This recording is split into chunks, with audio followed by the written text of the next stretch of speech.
And welcome into a Tuesday night. It's the Pitch Baseball Podcast here, of course, on the YouTube channel, the Backstage Pass, the Sports Guys 409, Zach's page, and of course, Mike's page. It's just good to be back here for week 2 of the Pitch. And here it is, live again around Mike Babbo and Nashville recording artist Zach Stone. Special treat coming up tonight. Former Astros and Rangers broadcaster Greg Lucas will join us here on the program. We'll talk about the first week for the Texas teams. And Greg and I have done radio for a long time here in Texas, talking about our favorite teams there. Of course, you know me. I love the Stros. And Zach is a Rangers fan. Mike, what's up, man? Good to have you back. And Zach, always good to see you, buddy. Hey, great to be back, guys. It was a great week of baseball. Yeah. That's a matter of perspective, Mike. Yeah. Some of us had to watch Ranger games all weekend. Yeah. Sorry, buddy. Well, you know. And I got the luck to get off to a 5-1 start as my team. I'm going to start right there, too. We'll get to this All-Star game thing. But, look, anytime I can have 5 out of 6 on a tough West Coast swing out there and come home play Oakland. Mike, I'm going to say this. Knowing this is Astros country down here, and Ranger country, don't get me wrong. That was a huge statement for the Astros. The rotation wasn't very good out of the gate outside of Greinke. And, of course, you know, you get to the 5th starter now, which is Luis Garcia, till you wait for Jake Odorizzi to come up from extended spring training. But let me say this, 5 out of 6 on a West Coast swing, knowing that's the top 2 teams you're going to be facing this year for the division title. What'd you think of the Stros getting off to 5 out of 6? Well, I tell you what, it was great to have Bregman and Altuve back to their normal form and hopefully erasing the debacle that was 2020. It was great for them to basically shut out all the boos. The A's fans, I think they didn't. I don't think there were any more than 10,000 people out there, but they sure sounded like 40 to 45,000 out there, and they made their feelings heard with their trash can banging and their signs and stuff like that. But the Astros just took it to them, and this was not just a sweep. This was a shellacking. I mean, they outscored the A's, the defending AL West champ A's 35-9, and not one game was close. And it was really great to see Yordan Alvarez get off to a great start. It was great to see, like I said, Bregman to get off to a great start. Kyle Tucker got off to a great start. You know, and the bullpen kind of held their own too. I mean, this was a statement for sure. I know it's early. I get it. They got 15 more games or whatever to play, 14 more games left to play with Oakland. But still, this was a great start for them. Zach, your thoughts on, I guess watching the Rangers and, of course, the team at the top of the division. I hate to say this. And look, they can throw trash cans all they want. They can boo. Players are feeding off this. Bregman, Alvarez, Altuve, the guys that you need to get off to a good start down here for this baseball team, they feed off of it. And it's just fueling their fire, Zach. Yeah, you have to. I mean, you absolutely have to. It's going to be something that they, you know, it's easy to say in a press conference. It's very different to do it in person, you know, to walk in. And don't forget, last year was supposed to be the We Hate the Astros tour. Last year was supposed to be, you know, the year where every team came out and gave them heck for it. And they kind of slid by thanks to the COVID restrictions and fans not really being able to be in ballparks, less games, et cetera, et cetera. Also, baseball just wasn't really the first thing on people's minds last year. So now people are starting to get back. They're starting to say, you know what, forget all that. We're looking at you now. And people are kind of turned. They were focused over here, and now people look back and they see the Astros and they go, oh, that's right. I don't like you at all. And so they're trying to they're coming out hard. And you know what? Good for them. Good for the fans. That's what the fans are supposed to do. And, you know, let them know it, because you don't like it. And I didn't like it. And I don't think anyone should like it. So, but when it comes down to the players, you know, you talk about Bregman, Altuve, Correa, these guys have to step up. They have to be the leaders that they have been past. And because what really hurts me about the 2017 scandal is it just doesn't make sense. You know, this wasn't the Orioles showing up and just all of a sudden going on a run and everybody going, wow, where did that come from? And you find out, oh, they cheated. You know, this was one of the greatest teams in the last 20, 30 years. This was a just unbeatable Astros lineup that was unbeatable with or without any sort of trash can banging, any sort of wearable, whatever, vibrators. And, the fact that they resorted to that is just what's so frustrating, because they could have done it on their own. And there's no question in my mind about that at all. And so I think good for them. They're standing up and they go, all right, let's go prove it. Because if I'm Bregman, if I'm Altuve, if I'm Correa, a thought in the back of my mind, and I probably won't say this publicly, but what I'm thinking about every day is I'm going, dang it, nobody thinks that first one counts. Yep. That first one does not count anyone's at mine, and I got to go out and I'm going to win another one, and that one sure as heck is going to count. Yeah, I guess when you look at that division right now, as we talked about on the pre-show last week, doing that and breaking down divisions, Mike, stacking up kind of what we saw. I didn't see Oakland getting off to an 0-5 start, with the Dodgers coming in and that kind of thing. And we took care of business there. Zach, I'm going to say this. The Rangers, there were certain parts of it. I know losing 3 out of 4 is not the typical start you want if you're Chris Woodward, but at the same time, still full of young players, young pitching we talked about. And this is a lineup now that has gone past the Jerks and Profar days. Rougned Odor is now with the Yankees after the Yankees get him in a deal today, which I think is a productive player out there. Thoughts on the Rangers, Zach? I know 1-3 is not what you want to see, but it kind of is what it is. Yeah, I watched that opener against the Royals. We lost that one 14-10. Man, let me tell you. You watch, because it's a good feeling. You turn on, it's opening day. I put on my jersey. I put on my hat. I sat on the couch. I took the afternoon off, and I put the game on, man. And I watch us put a 5 spot on the scoreboard in that top of the first inning. And you got to feel pretty good when your team's doing that. But after that, about the only good things that really came out of this were, we've seen some nice Rangers offense, which is good. These were all solid, solid scoring games. We produced runs. You had 14-10. We had 11-4 and a 7-3. So, at least we're scoring runs. And that 7-3 was us. We did win that one. So we're proving that we can score some runs, which is good. Joey Gallo was solid offensively. Showing hopefully he's the guy that we've always wanted him to be and need him to be. Honestly, the big shocker for me, if I can get a little deep into Rangers world here, Nate Lowe coming out as the starter. Honestly, when you go back into spring training, you look at the Rangers, Ronald Guzman was the man. I mean, we've been waiting for Guzman to be the man for a little while, and he just hasn't quite shown up to the occasion. And so we go in, we talk to the Rays, we get Nate Lowe. He's a big prospect. Big hitter. He comes in. He has somewhat of an underwhelming spring training, and Guzzi just rakes. And so it was just it was just a given that Ronald Guzman was going to be the starting first baseman. And I just kind of sat back in my seat for a second when I got the notification that starting lineup for opening day, Nate Lowe's at first base and Guzman's nowhere to be found. He's not a DH. He's nothing. That bugs me a little bit because I worry about what Ronald Guzman's going to think. What more can I do? But man, then Nate Lowe goes out there, and we're only 4 games in. We're 4 days into the season. Dude's got 10 RBIs. So hard to complain about that. But the real problem here is to be expected. It's just the pitching. We just don't have any. Yeah, and I'll say Dane Dunning goes tonight with the Toronto Blue Jays. Last night, 6-2 loss. Steven Matt's out of this world. We talked about a guy who needs to get back to the old form that he showed as a rookie there with the Mets, Mike, last night, 6 1/3 of work, and 14 strikeouts for Ranger hitters last night. My God, put the bat on the ball, as I used to tell my high school kids that I coached, man. Go up there with an approach, 2-strike approach, choke up. Like I said, get out there. Don't get out on the front foot. Make it a productive at bat. Put the ball in play and let's let the defense go to work. But what got me too, there's some promise with Isaiah Kiner-Falefa leading off, Mike, for Texas, and this guy that's been around, had a cup of coffee with a few teams I saw play at Rice, and Brock Holt, who had an RBI last night, 2 RBI double. So, I still like the makeup of the team. Woodward's a good manager. We talked about him a couple of shows ago that we did. But Texas has got to put the bat on the ball, Mike. Yeah, it starts and ends with Joey Gallo.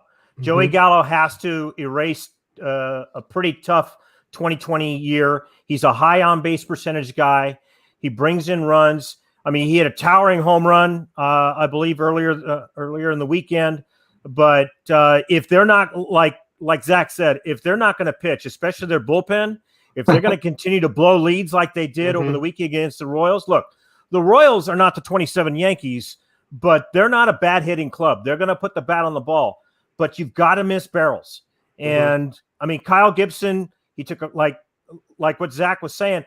Their best pitcher, ironically, starter was Jordan Lyles. I mean, who was told by Chris Woodward the last week of spring training, listen, buddy, you're not going to get traditional starts like you hope. And he wasn't happy about it. Boom, he gets a traditional start. He throws, 5 1/3, I believe. But it has what's that, sir? You're right. Yeah, but anyway, so it really starts with the pitching and it ends with the bullpen. I mean, the bullpen cannot continue to blow leads like they did. I mean, they had leads in the first 2 games against Kansas City, only for them to fail spectacularly. Yeah, no doubt. And pleased to welcome in here to the Pitch Baseball Podcast, longtime friend of mine. And, of course, we've done radio for a lot of years. You know him, you love him. As a member of the Astros and the Rangers broadcast team, Greg Lucas to the pitch here. Greg, what's going on, buddy? Well, I just got finished watching a couple baseball games or parts of a couple baseball games, so the season is underway. It's underway, too. And I got to start with this because Mike and I were talking last night, Greg, about this whole moving the All-Star game now to Coors Field and all the different politics that are going on. Let's kind of start right there, Greg, because I know we'd be remiss if we didn't talk about this. I'm not very much a political guy. You know that I try to keep it sports related on all my podcasts. But your initial first thoughts of this moving the All-Star game from Atlanta, baseball taking a stand, Manfred, I guess, doing what he had to do or what his hand was forced to do to go to Denver. What's your take on all this?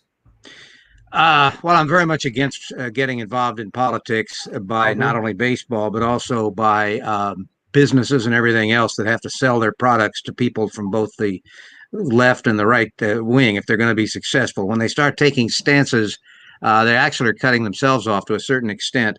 I also have a problem with the fact that we are not a poor minority number of people that are being abused by a whole big mass of people on the other side, because as we've seen in presidential elections and the other elections, it's pretty much split down the middle as far as who believes this and who believes that. So therefore, when a stance is taken, and in my way of thinking, it is unnecessary. It's just that it's somebody does a better job at lobbying, or they've got a better organization to convince people that's going too far. And that's exactly what I feel here. This should never have come up at all for the Major League Baseball All-Star Game. In my mind, it has nothing to do with voting or elections.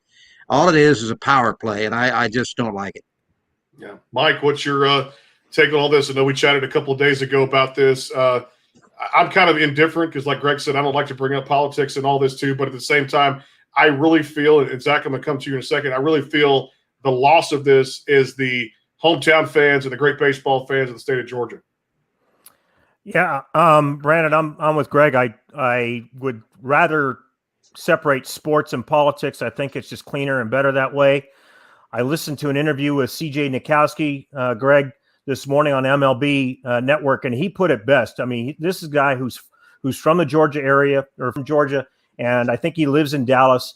And the concern I have is that the Major League Baseball statement speaks in generalities. It says that they are against voter suppression and for increased access to legal voters. Well, who wouldn't be? Yeah, right. Good point. And that's a good point. Exactly. I mean, it reminds me of Lady Diana Spencer, R.I.P. Lady Diana Spencer, who came out and said she was against landmines. Well, who would be for landmines? I mean, it's just ridiculous. I mean, so if you are going to go ahead and pull the Midsummer Classic from a town that has been pining away at this since 2020, and which is $100 million venture on generalities and not actually address the specifics is not great. I mean, and what really bothered me about the whole thing is that we finally got to opening day. We have a looming work stoppage, December 1. We didn't have any agreement on when to start spring training in the season. We finally get to opening day. Yes, we had a little hiccup with Washington and the Mets and stuff. And then the very next day, Rob Manfred sticks baseball into this controversy. And then what does he do? Just today or the day before, he announces that the All-Star game is going to Colorado, which, if you listen to some people, has even more restrictive voting policies than Georgia. And so he's in a no-win situation here by stepping out in the middle of this. Well, common sense doesn't rule, as you know, never has ruled. It's politics rules, but common sense says simply everyone that is eligible to vote should be able to vote, but that means there's some rules that have to be followed. You've got to be registered, and they have to be sure that you are who it is that is coming to the polls to vote. Now, the big debate is, since we opened the door with COVID this year with absentee voting and mail-in voting, that's the big problem. That's awfully hard to prove as to who is voting. There may have been nobody that was doing anything illegal this, last time, even though certain the people with the Trump side felt there was. There may have been nobody doing anything wrong, but common sense says it sure allows the door to possibly be open in the future if you make it too easy to vote. And especially too easy to vote by people who have no idea who they're voting for. It's just because somebody told them who they should vote for. And that's the big scare to me in far as the democracy of this country. Zach, what's your take on all this too? Interested to hear your opinion. Well, Mike, I really don't appreciate your stance on landmines.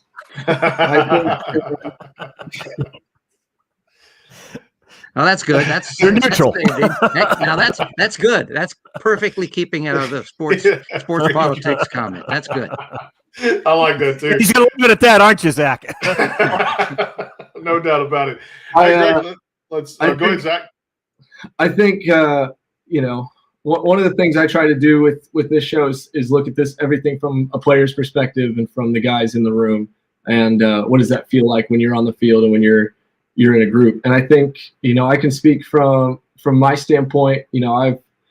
I've talked to some friends that disagree with what's happening just overall in the country. And I've talked to friends that agree with what's happening overall in the country. And I think at the end of the day, when you have to spend, if you think about it, we have a whole lot of, baseball is full of people of color, people of different nationalities, people from different countries. People from all over the world come to this country and play baseball. So, it's a hugely, I don't know what the exact percentages are as far as, white versus Hispanic versus Asian versus African-American, but baseball is a hugely diverse game. And I feel like when you're in the room and you have, a group of guys that might come to you, whether they're right or wrong, no matter what the issue is, if you have a group of guys that come to you and say, hey man, we feel really strongly about this and here's why, it's really hard to not back them up on that, because it's going to make the season difficult to get through as teammates.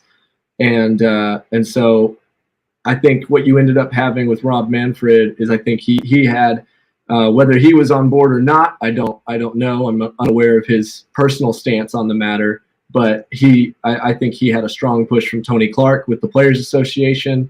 And I think Tony Clark had a strong push from a lot of his players.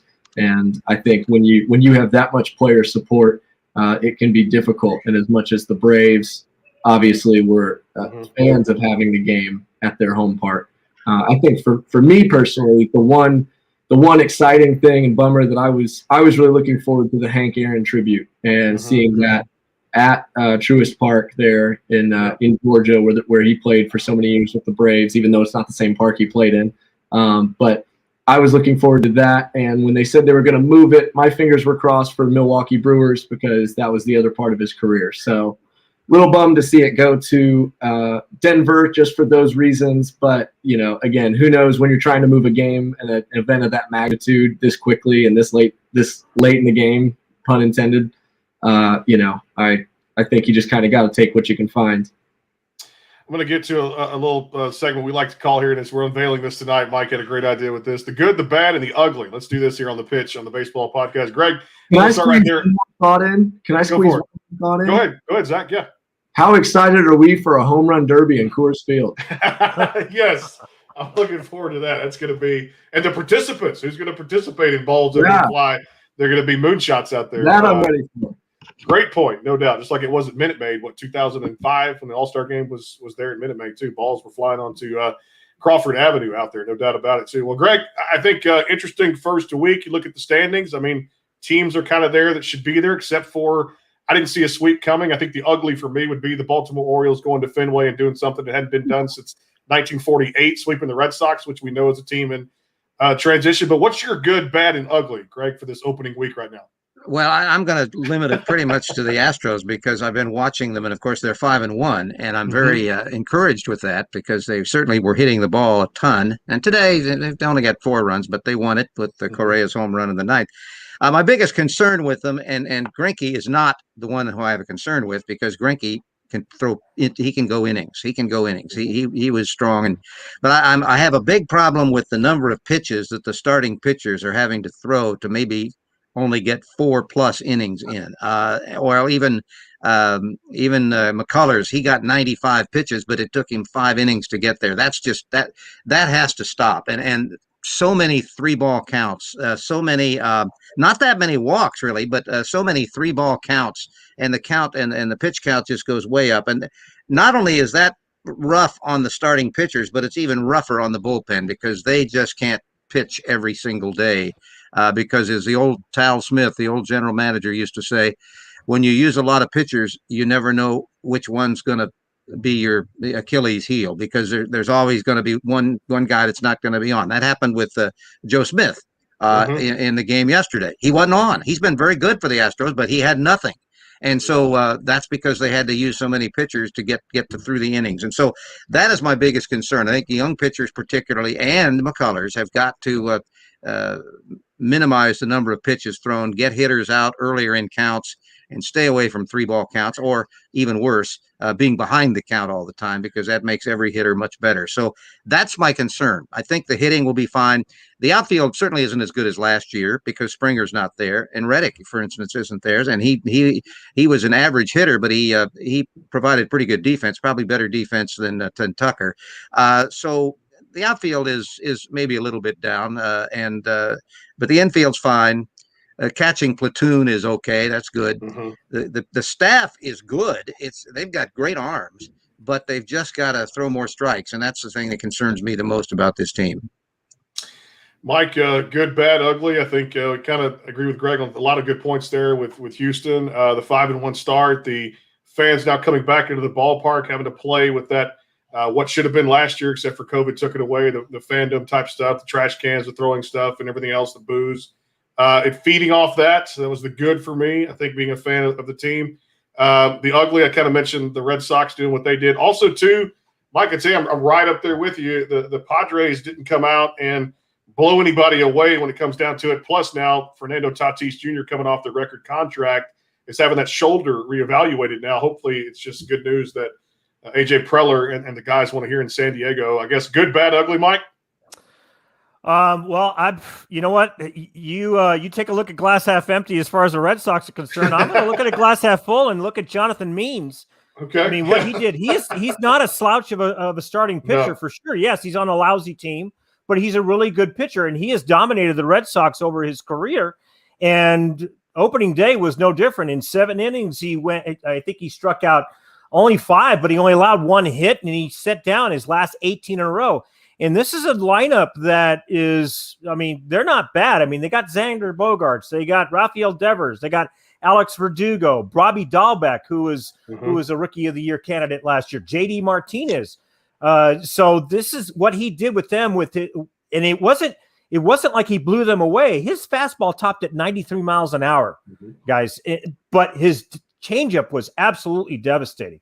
And as far as the National League concerned, for me, was surprising to me was the Philadelphia Phillies starting staff of Zach Eflin, Zach Wheeler, and who's the other guy? Oh, Aaron Nola. Yeah. I mean, they took an Atlanta lineup and just absolutely shredded them. This is an Atlanta team that is a 3-time defending NL East champions, and they went 20 and 2/3 innings. I think they only allowed 3 runs, and they struck out 24 guys and walked only 1. So I was really, really impressed with them.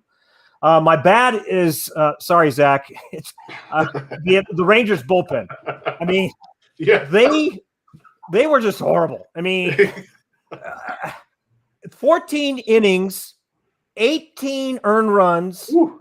21 hits, 9 walks. I'm just going to mute you for the rest of the thing. I mean, Josh Boers and John King in the opening, I think it was open. No, it was Saturday. In one inning, the two of them that combined for 7 earned runs, 6 hits, and a walk. Boers didn't even get anybody out. I mean, he faced 3 guys. I think it was walk, single, walk. And it was just an absolute dumpster fire with those two. Kyle Gibson too. I mean, Jesus. I mean, he got a 5-0 lead gifted at the top of the first inning, and he proceeded to give it right back. I mean, I think he only lasted a third of an inning in opening day. That's not what your opening day start is supposed to be. I mean, but yeah, bad for me. So, I mean, Zach, I'm going to be fair. I'm also going to poke fun at my San Francisco Giants bullpen. Opening night, they wasted a gem of an outing from Kevin Gausman, who threw 6 2/3 inning. He only gave up 2 hits, 1 earned run, and 3 relievers combined for, what was it? I'm looking it up here. Six. Let me see. A walk, a hit, another walk, a hit batsman, a double, a hit by pitch, another hit by pitch, and a fielder's choice error. They gave up 6 runs all in the 8th inning. Jake McGee came in the bottom of the 9th, their closer, and he held serve. But then they brought in Jose Alvarez with the free runner on second base. Greg, I didn't know that they were allowed in the free runner on second base with a 3. I knew about the 3 batter minimum, but this guy, he walked. I hate that rule. I don't like it either. I mean, especially if a guy is not on, especially the first week of the season, you want to implement it after the All-Star break or something like that. Or implement it after you've already played 12 innings. If you get to 12 innings, go to the 13th with a guy. Amen. There you go. Don't do it. In fact, when the Yankees lost their opening game and they lost on that rule, I thought, well, that's the best team in the world to lose on that rule because they're going to have punch in the commissioner's office. Yeah. If I want the Yankees to lose a whole bunch of games to that ghost runner at second base, because then that rule it'll be gone. Yeah, it'll be gone, and I just hate it. I hate it. Well, Jose Alvarez, he came in the 9th with a runner at second base, nobody out. He proceeded to walk all 3 guys. Walked in a run, boom, ball game. Well, see you later. There you go. Happy opening night to you. It's just a punch in the gut. It was just absolutely horrible. And let me ask you about the new ballpark in Arlington. It looks good on TV. Mm-hmm. The only thing that stuck out for me was nobody was paying attention to the rules that the Rangers had put down for the fans. Nobody, they weren't drinking or eating. Nobody was wearing a mask in that place. Crazy. And I thought that because, the Rangers, their rule book said everybody wears a mask except when you're eating or drinking. Nobody was. So if we have a big breakout in 2 weeks, we'll know where to blame it. Well, from what I understand also is that they're going to go back to social distance protocols starting tonight or whatever. I mean, so I find it a little bit specious how they allow max capacity for the last 2 exhibition games and opening night. Then they go back to, what do? They wake up with a conscience or something? I don't understand. Well, they also are probably being realistic in a way. This team's not going to be very good, so it's not going to be packing them in very often anyway. So except to see the new ballpark, and that's worth seeing. And I think that's it, because they had to wait a whole year before they could show it to the fans, and so I think that was why they decided to do what they did. Yeah, I think it was a quick hurrah for everyone. Opening day is a big day for almost any team. Even the Pirates and maybe even the Rays sold out a game or 2. So I think it's a one quick hurrah, and then just like you said, Greg, I just don't think they're expecting there to be half capacity anyways. So to show how old I am, I was there for the last game at Arlington Stadium. We broadcast that, and the first game in the ballpark at Arlington, which was what it was called originally. Yeah, and they're all gone. And I'm 75, so okay, I am old, but still, that's 3 ballparks. And that's amazing. Hey, I got to see games at the original Arlington Stadium. Yeah, I had just been born. Well, I'll tell you this about the original Arlington. She brought some. Let me tell you about the original Arlington Stadium. It wasn't nearly as hot as the ballpark was. And the reason was very simple. It was open. And when the sun went down at night, the Texas breezes. They were blowing through. Wind. Yeah, sure. And it wasn't that bad, but they didn't ever get through in the ballpark in Arlington. I'm forgetting all the commercial sponsors, but what it was originally known as, the ballpark in Arlington, it never got in there, and it was hot. I was there for the All-Star game in what, 95? What year did they have the All-Star game? 95. 95. And I was out in left field. Of course, now that was a day game. I was soaked through. I mean, it was the hottest I've ever been, and that was a day game, and it was with no breeze, and so the Cowboys finally told people in North Texas this is what it can be. And when they built that place, I knew it wasn't going to be too long before the Rangers would have to have a roof with air conditioning, because that taught them what it could be, how comfortable it could be up there, and so I'm happy that they got it, and I hope that doesn't take too long to have good teams. Yeah, I actually got to be a part of a Q&A session with John Daniels. For those of you playing at home, John Daniels is the general manager of the Texas Rangers, and he was very kind. He answered a whole lot of questions and just spent a ton of time with us. But one of the things we specifically talked about, this was a few years ago, and we asked about a new stadium. Was there any plans? Was there any? Because, yeah, they talked about for years, wanting a roof, and especially when the Tom Hicks ownership sold into to Davis and company, they wanted to, we wanted to know if there was going to be movement on that. And so John walked us through the whole process. He said they had several companies come in. They had looked at trying to put a roof on the original stadium. They wanted to put a roof on the ballpark in Arlington, and/or AmeriQuest Field, and/or Globe Life Park, and/or whatever stupid name they came up with.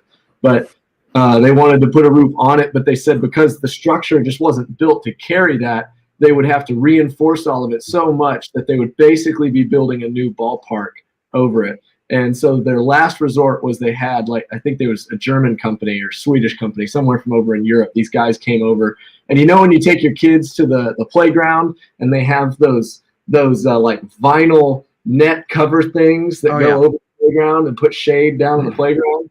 It was basically a giant version of those that they were going to try to string across, to see if that would shade it enough, and if they could. But it wasn't going to give enough of a heat difference. And I see Mike. What reminds me of, Zach, is in Greg. You remember the Stade Olympique in Montreal? Remember they had that retractable little cone that they would bring in, and it never worked. It was like an umbrella. It was kind of like an umbrella, right? It was a giant umbrella. Yeah. Yep. Yeah. But so they exhausted every option, and that finally Ray Davis and co said, "Screw it, we'll stick $1 billion into a new ballpark." But she looks great. It looks great, and I'll tell you what, this is a subtle thing, but it may even help them down the road to acquire some free agent pitching. They know they're not going to have to be dead, out there on the mound. So you never know. It'll benefit. Should keep fans in too. Keep fans engaged. I used to work at the ballpark in high school, Greg. That was my first job. And let me tell you, man, you go out there to work a game on a Wednesday afternoon at 1:00 in August, and there's nobody there. Well, they're smart. They may be skimpy in total, but they're actually smart if they're not showing up, especially if your team's not in contention. Why spend all that money? So hopefully things will turn around, and they can benefit from having a new ballpark this year, and maybe get a few more people in than they would have, even though they're going to be restrictions. And then during the time that they play, they can rebuild their farm system and come up with some stuff, because it'd be great. Couple of comments from the YouTube channel. Get to this. Josh says, we all know the Rangers pitching needs major help. Don't hurt us. LOL. And Josh also saying, something we kind of figured there. Leota Taveras, a young kid out of the DR, can't get a hit either. 0 for 13 with 9 Ks. Ugly there. So, I was looking at some stats there. It wasn't very good, Zach. No, he went 0 for 4, wore the golden sombrero, as we call it. Strikeouts on opening day. And that's you hate to see that. But I'm with Greg too. The free agent pitchers now coming out this coming fall and the future. Greg, this team has to not pull in the Mike Miners, the Mike Voltanevich of the past, and reclamation projects. We need proven starters that can come here, Greg, and fill what the Astros kind of have now, filling innings like a Zach Greinke. But this team and Daniels and the front office, Woodward, these guys have to look for some pitching this offseason, Greg. No question about it, and you develop it if you can. The Astros, for instance, as you know, last year were actually on a speed track developing some of their young guys, and they pitched very well, especially when they got into the postseason. They pitched extremely well. They were one game away from the World Series again. So, but they pitched without crowds, without that extra pressure of the crowds cheering for them or booing them or whatever. And they, like now, still had a problem with going deep enough in games because they would throw too many pitches. Stuff was great. Stuff, no problems. But you got to go deeper in games. Even though we don't go deep by method of the game being played as much as we used to, you still have got to make sure that you're not wearing out 4 bullpen pitchers every game. You maybe knock it down to 2. And that's what's got to happen with the starting pitchers. And that applies to everybody, actually, every team in baseball. Yeah, especially now going from a 60 game to 162 games season. And, Chris Woodward, the manager, touched on it during an interview with MLB Network. I mean, he is not going to suffer fools gladly. He wants his pitchers to pound the zone, be around the zone, and not nibble. And he is not going to be afraid with an early hook. Now, that works fine, but only to a certain extent. Like you're saying, if you tax that bullpen, you're not going to make it. You're not going to make it to the All-Star break. So no. You mentioned, Greg, the Houston starting staff. There was someone who said that there was a report out about Framber Valdez being available maybe as early as May. Did you hear any of that? Well, I didn't hear the actual time, but I know that he was healing very fast. They were amazed at how quickly his bone was knitting in his finger, and that he will be available. That wasn't anywhere close to being a ending season injury. It's just that he has a broken finger. Now, of course, it is on his pitching hand, but apparently, who knows? 3-fingered Brown did pretty well when he had the ultimate missing Mordecai fingers. Brown, right? Yeah. So who knows? No, I think he'll be back. And of course, they got Oda Rizzi, who's just rounding into shape, a veteran pitcher who will be joining them, and of course Valdez eventually. No, they're deep enough in pitching, but it's the same old thing. Bodies and production sometimes are two different things. So you've got to produce. You've got to get your pitch count down, and so the manager doesn't have to wear out those other guys. Because when you go to the bullpen, and really on all teams now, there's some guys that throw real hard in the bullpen. I mean, they really throw hard, but they are still not going to be able to pitch as often or as deep as if you're going to throw them out there every day. It's just not going to work over time. And so that's why all teams have to have enough starters that may not be impressive at all. We've talked about Greinke. I'll use Greinke as an example because he pitched very well today. He looks like your grandmother could hit him, but his everything's got movement. And for the most part, it's a strike, or the hitter gets so excited because it looks like it was one of those pitches his grandma was throwing that they swing at it. And there are guys like that still in the big leagues that don't fit any of the scouting, highlights of what someone would want to have in a pitcher, but they can pitch. Yeah, and that's what you've got to have. Yeah, Kyle Hendricks comes to mind for me, the one for the Chicago Cubs. I mean, in 2016, he was lights out, and I think that he was on a scoreless inning streak for a while, and he had the lowest ERA in the National League, but he couldn't break a pane of glass with a baseball. No, there's a lot of them like that. I mean, one of the all-time greats, Whitey Ford, he didn't throw hard at all. No, Greg Maddux. Greg Maddux, when he was a rookie, is like Greinke. When he was a rookie and a young pitcher, he threw real hard, but he learned how to pitch without a fastball, and that's what Maddux did. That's what these other guys have done. Keuchel, he doesn't throw hard, and he's lasted for a long time. Mm-hmm. So there's a lot of Greg, Greg, they've got a history down there with Brent Strom. He just knows how to take pitchers who are just there and who have all the talent and all the capability and make them something special. Do you think Jake Odorizzi is next on that list? Obviously, he's pitched a couple games already, I think, with that development team because the minor leagues haven't started yet, and he's pitched very well. I think he is, because basically what he's doing, it's not hard. He's basically telling them to not be afraid to throw up in the strike zone, but not belt high. That's what was that was up. Well, no, that's belt high. It's got to be higher than that, and guys won't hit it. He teaches. He doesn't teach everybody you've got to be down around the knees, because some guys hit that ball. Trout's a great example. If you get the ball down to him just a little above the knees, he'll kill you. But if you get it up a little bit more, he won't. well, as often. And so, the good ones are going to get you eventually anywhere, but, often. And I watch television. When I watch a game on television and I watch a pitcher he's not ever throwing a ball right down the middle. Okay, fine. You don't want to do that. But you mentioned nibbling earlier. Whether it's conscious or subconscious, there's a lot of that nibbling where they're going for corners or they're starting their slider too far out and it goes even farther out. Any good hitter can tell it's not a strike. And then they're behind in the count. And then they have to come back a little bit, and that makes the hitter that much better. So you have to not be afraid to pitch to hitters, but you have to be smart about it. And more and more of the pitchers, after they have some age on them, do become smarter. Yeah, they do, no doubt. And I think, what's good about that, too, I'll say this, and Mike, we were talking about this the other day in our little group chat.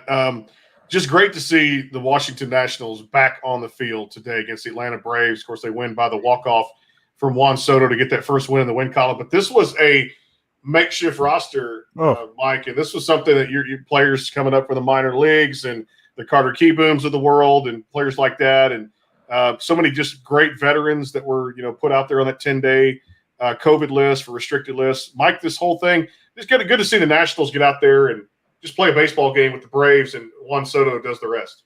Yeah, they needed this win for sure for their psyche.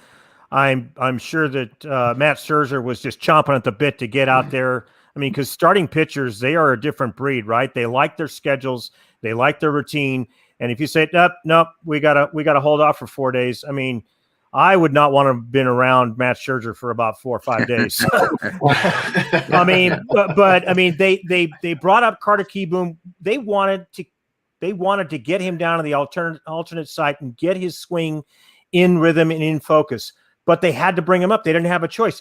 They had to bring in Jonathan Lucroy, who was DFA'd just a couple of weeks ago, and they lost Trey Barrera and their other catcher, who was it? Shoot, I can't remember his name. Yan Gomez. So they coveted both of those guys, and so here comes Jonathan Lucroy, and he goes 1 for 3. Okay, that's a great story. But they also lost their number 3 and number 4 starter, Patrick Corbin and John Lester. That's not going to be easy to replace. Josh Harrison. He's gone. He's one of their backup infielders. Jordy Mercer as well. Josh Bell, their starting first baseman. Kyle Schwarber. Mike, it's going to be easier if you just tell us who they have left. You're right. I mean, because that list is pretty short. It's Soto, it's Trey Turner, and it's Max Scherzer. That's it. And Trey Turner just got cleared this morning because he wasn't in yesterday's workout. Yeah, and so that's telling. I mean, when your leadoff guy and your shortstop is not around, it's tough. Yeah. How long do you think it'll be before the rosters on all these teams are basically vaccinated? Now I say that because I know the Astros, when they came back from spring training, they stopped off in Houston before they went to start their series in Oakland, and Methodist Hospital shot them all up with their first shot of whatever it was. And the interesting fact is there were players that wouldn't take the shot. So I don't know how we're going to get to 85% or not if there's a large number of them that won't take the shot. But when we get to the point that these clubs are more often than not vaccinated, that should change the rules for how they have to behave and all sorts of things, don't you think? Right, it does. And it provides a nice incentive, Greg, because you can go into the ballpark or into the facilities without a mask. You can be in the dugout without a mask. You can watch video without a mask and such. But like you mentioned, I mean, not everybody took the shot. And we're talking about tier 1 personnel. So we're talking about players, staff, clubhouse attendants, anybody that comes in constant contact with the players, and that can number 60 to 65 people. And if 85%, you're talking about 54, 56 people. So if there are 4 or 5 holdouts or 6 holdouts, I mean, what are you going to do? You going to shame them? Well, I guess, because you will shame them. The players will, because they're going to still be having to wear masks everywhere. Right. There's going to be a players only even the ones that, right? Even the ones that have both had. There's also a timing factor involved too. My wife and I had our second shots yesterday. All day today, I have felt awful, achy, but that's only going to last for a couple of days. But if you do that to baseball players in the middle of the season, the day after you do it, you may have a bunch of guys that can't play. Right. It could be a non-COVID illness. Yeah. Right. Yeah. And even then, you're not considered fully vaccinated until 14 days 2 days after you've or 2 had weeks. 2 Right. weeks. You've had your second vaccination. Or so even, it'll or even the other J&J one, which weeks. is only a one-shot vaccination. So it all so depends. imagine that timeline. So imagine that timeline. Even if everybody in baseball is watching this podcast, and I'm sure they are. Yep, sure they are. They all say, you know what, Greg and Mike are right. We gotta go nip this thing in the bud right now. And so we all go out, everybody gets vaccinated, everyone gets shot numero uno. Okay, well, we're gonna wait a month. It's gonna be at least a month before number two. And then you wait 2 weeks for that to, they say become fully effective. Mm-hmm. So if you're trying to hit that 99% or whatever number that, these vaccines, which are incredible, if you're trying to hit that number, it's at least 6 weeks out, and everyone's had shot number 1 today. And then Mike, you bring it, or Greg, sorry, you bring up a great point. Sorry, Mike, you didn't bring up any good points. No. Greg, but you brought up a great point about the aches. You say the whole Houston Astros team went and got it done at the same time. So does that tell me in a month? So everybody set your watch, and a month from last week, we're betting against the Astros because they're all going to be sore. Yeah, I'm going on monkey knife fight. Yeah. That's a good point. Actually, of course, a lot of people have asked too, okay, if they got all these shots now, why couldn't they have done it in spring training? Well, it's obvious because at that time, their age group wasn't getting shots. No. True. Yeah. It was now it's everybody. Line, right? Yeah, now they couldn't let them break the line. And so their age group was not getting shots. Now they are. So that kind of backs it up, but we'll just have to see how they play it. I honestly am very optimistic by about the middle part of the season that things will be getting very close to normal with baseball. I don't know about the world, but with baseball. I think there are going to be 2 factors that will really motivate the players to do it. Number 1, meals on chartered flights. Mm-hmm. And number 2, and it sounds silly, but I mean, it's a lot better than just eating peanuts. And number 2, being able to see their families. Yeah. Absolutely. And not have to be stuck in a hotel when on the road. You can get out again to see your family, friends, or whatever. No, there's a lot of incentive to get it done. I think it's just a question of how fast they can get it done. I don't think we heard a single player last year say that they loved the alone time they got. No. So I think every single one is going to be happy to be able to, lollygag freely in the hotel lobby with each other, joke around, and get back to the true chemistry and culture that you have when you're in a clubhouse with guys for 162 games out of the year. It's really tough to play those games and feel like you can't high five or you can't hug or who's, how far away are we sitting or eating or what, when you've got this over your head, it's hard to just think about what am I going to do in an 0-2 count tomorrow. Well, there's simple things too, like for instance, ball players. And back in the years when I traveled with teams, ball players, a very small percentage of them actually in those days rode the team bus to and from games. Now they all have to. They would get in cabs, and they'll show up at the ballpark way early, just because that was their clubhouse, that was their place. And now they can't because they can't just get in a random cab, and they just can't do it. So they have to be on the bus. They all have to go at the same time. And they all have to come back the same time. No, the freedom, the living freedom that they have now has really, really been cut drastically. And they're going to want to get back to that as fast as they can. Yeah. Yeah, and I think it's one of those things where, and I'm like Greg, I had my second shot there. It took 2 weeks. This past Friday was the kick in. Like I said, everything is working. And I'm with Greg, too. I felt the same under the weather, flu-like symptoms, the tiredness, the fatigue. But in 24 hours, it went away. So I had the Moderna vaccine. Other people have gotten the Johnson & Johnson or the Pfizer. And so I encourage people as a vaccine recipient, Greg too, and everybody that's out there to, if it's not for you, it's not for you. But if you can help your part and do your part by getting out there and getting vaccinated, then by all means, take that risk and do it. And also get the flu shot, every year too. So it's a preference thing too. But I got to do this and finish up, Greg. And I want to start here with this because a segment we like to finish up here. We got about 5 or 6 minutes left here on the show here. Again, on the Pitch Baseball Podcast, the YouTube channel, the Backstage Pass, and the Sports Guys 409 and Mike and Zach's Facebook pages out there.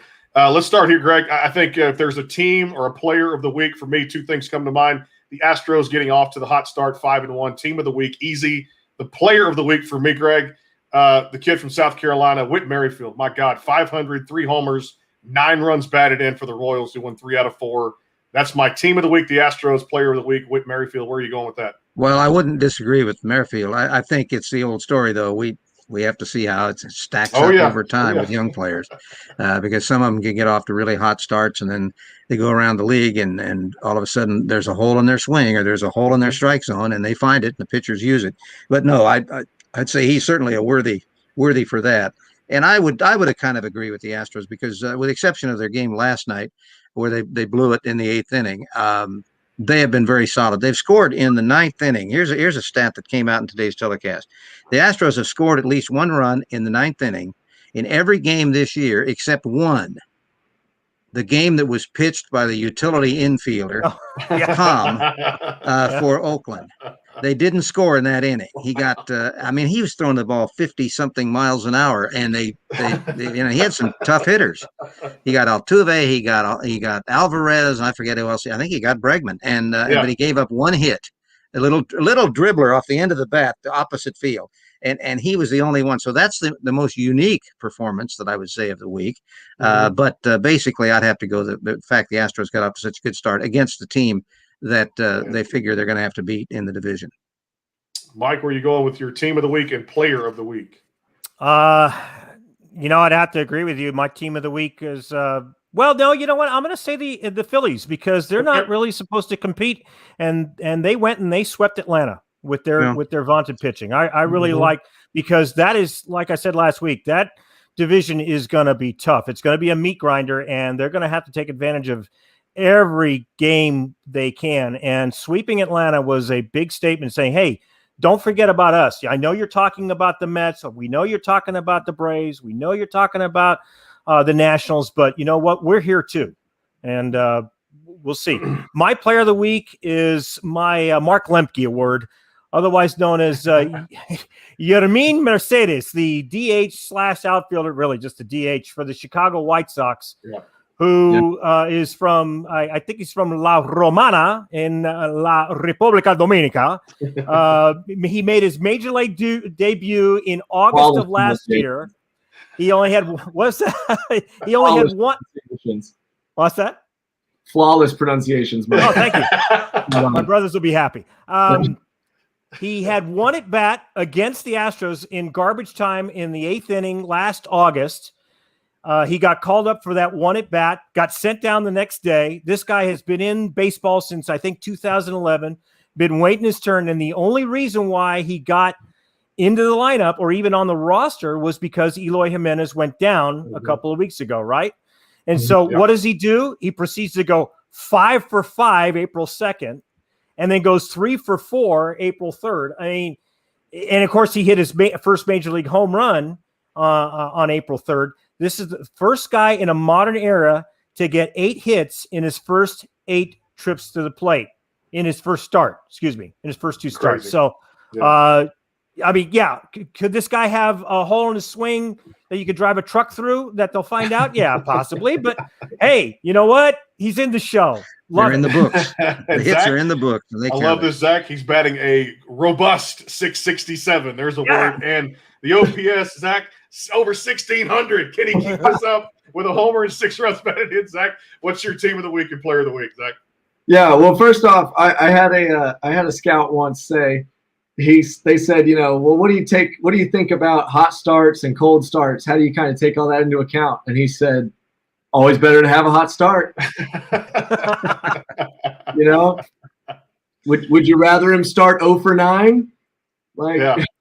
So, man, for me, I think a big player of the week for me has got to be Michael A. Taylor. I'm going back to with you, man. I mean, holy cow, we saw this guy. I love a defensive center fielder. That's what I was when I played. So I just got a soft spot in my heart for him. This kid played tremendous defense against the Rangers this week. He had 2 outfield assists already. So he's already climbing. I'm sure he's way up there in the advanced defensive metrics.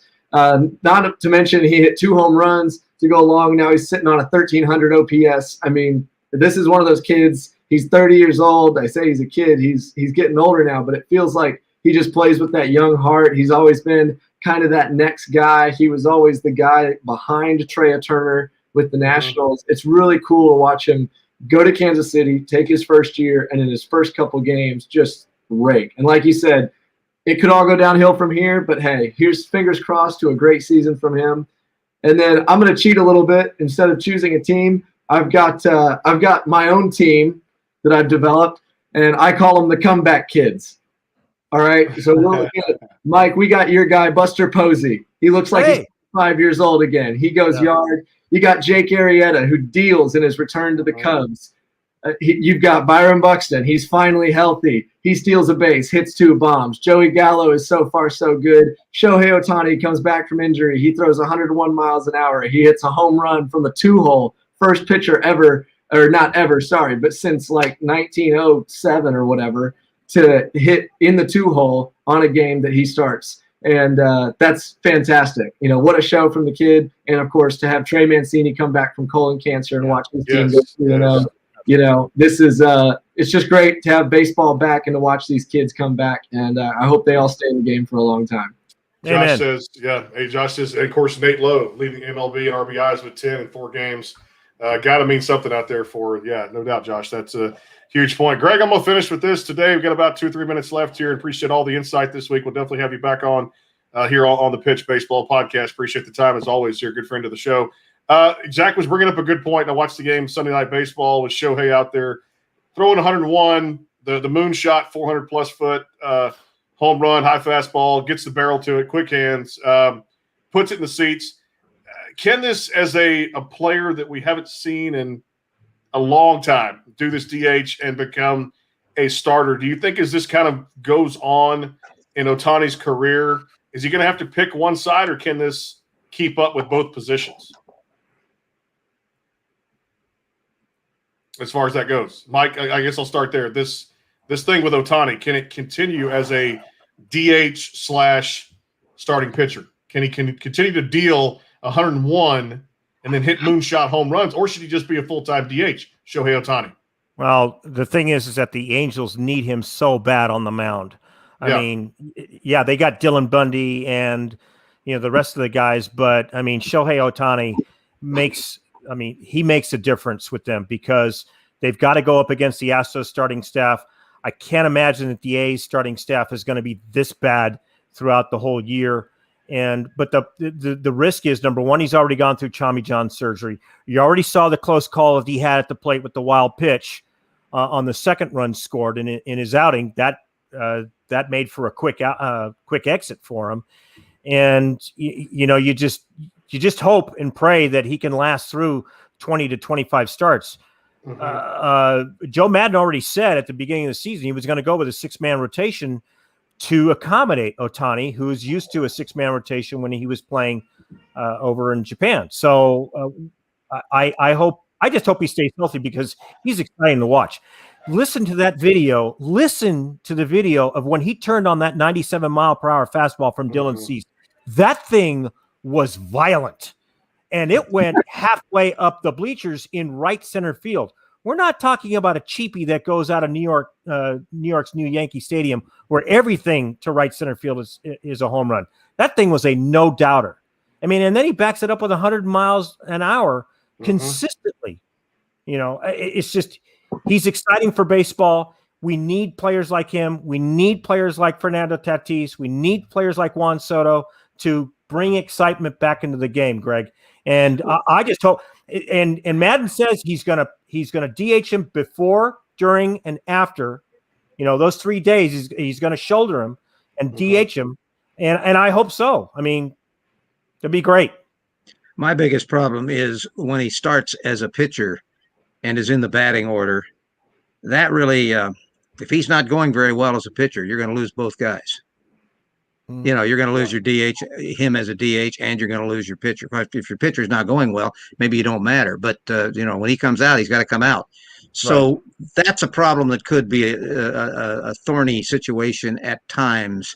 I can see that. I can see this ultimately winnowing out into being a DH on days he doesn't pitch, but on the days he does pitch, not the DH, not in the batting order because of that factor, because it does affect the strategic moves, and he's not going to be a 9-inning guy anyway. So at some point, he's going to have to come out of the game.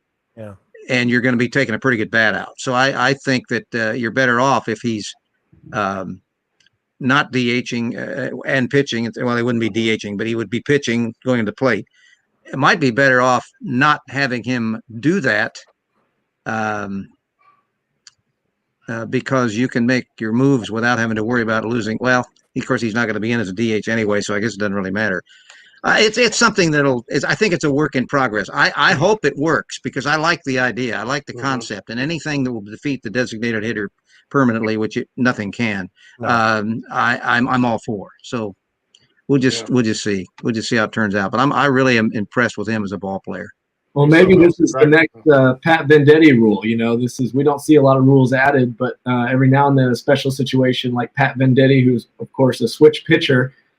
We had to create some rules to figure out how to work around him and how that should be designated. So, well, that's right. They could put a rule in would allow him to become the DH. He could remain the DH in the lineup. Yeah, if he's removed from the mound. Right now he can't, but yeah, they could do that. They could do that. Hey, we're changing the All-Star game. Spur of the moment. Why not? It's MLB. It's sports, and it can do whatever it wants to do. And of course, Go ahead, Zach.